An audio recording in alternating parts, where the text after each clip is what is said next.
Assalaamu calaykum waraxmatullaahi tacaala wabarakaatuh. Soo dhawaada saaxiibayaal.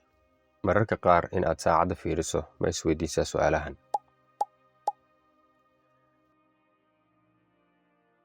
Ma dareentaa in waqtigu kaa dhammaado adiga oo aan waxba xaqiijin?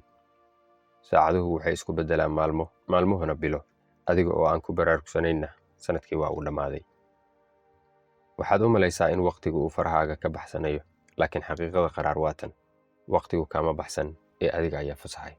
Waxaana rabaa hadduu Alle idmo in muuqaalkan aan kugula wadaago sidii aad dib ugu hanan lahayd waqtigaaga iyo noloshaadaba ee ku soo dhowo mawduuca.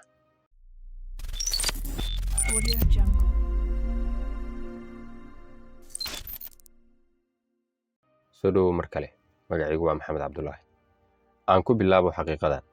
Waqtigu waa waxa ugu qiimaha badan ee aad haysato. Waa xaqiiqo maqalkeedu kugu batay, laakiin aan saameyn badan kugu yeelan. Balse aan microscope u qaadanno xaqiiqadan oo aan si qoto dheer leh u eegno. Lacag wada waayi kartaa, dibna waad u soo ceshan kartaa. Waad guuldaraysan kartaa, mar kale ayaadse isku dayi kartaa. Laakiin waqtigu mar hadduu tago, waa siduu kuu dhaafay oo weligaa dib uma heli doontid. Waana sababta ay muhiim u tahay in aan si wanaagsan u isticmaalno waqtigeenna. Laakiin kuma baraarugsanid arrintan oo waxaad waqtigaaga ku luminaysaa ku dhex wareegidda baraha bulshada oo aan dhammaad lahayn. Dib u dhigidda waxaa muhiimka ku ah adiga oo isku qancinaya berri ayaad qaban doontaa. Laakiin ma jirto cid kuu ballan qaaday inaad berri gaari doontid. Aan ku weydiiye, ka waran haddii waqtiga aad haysato maalintii uu kaaga dhignaan lahaa lacag, ma kula tahay inaad khasaarin lahayd lacagtaas? Sirtu waxa ay tahay waqtigu isaga isma maamulo ee waa inaad adiga maamulataa. Habeen walba inta aadan seexan isweydii, sidee waqtigayga uga faa'iidaystay maanta? Waqti intee le'eg ayaad ku bixisay cibaadada, waxbarashada iyo wax walba oo muhiim ku ah?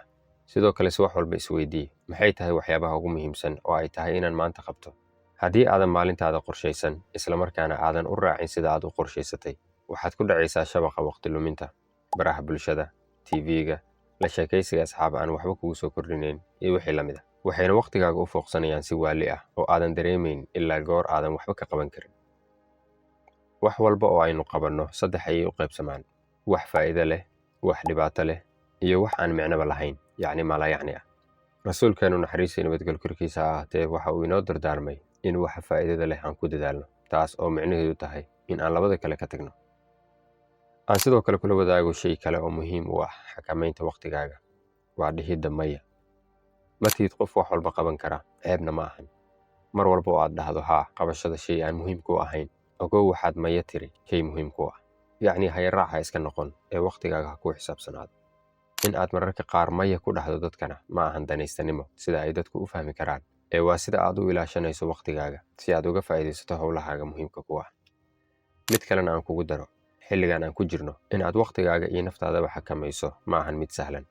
Micnaheedu waa inaad qaadato go'aano adag oo aysan naftaadu raalli ka ahayn. Waa inaad ka adkaataa telefoonkaaga, diiraddana saartaa waxa danta kugu jirto adduun iyo aakhiraba. Mana ahan mid sahlan. Laakiin arrinka farxadda leh ayaa ah mar walba oo aad samayso kuna celceliso waa mar walba oo ay kuu fududaato.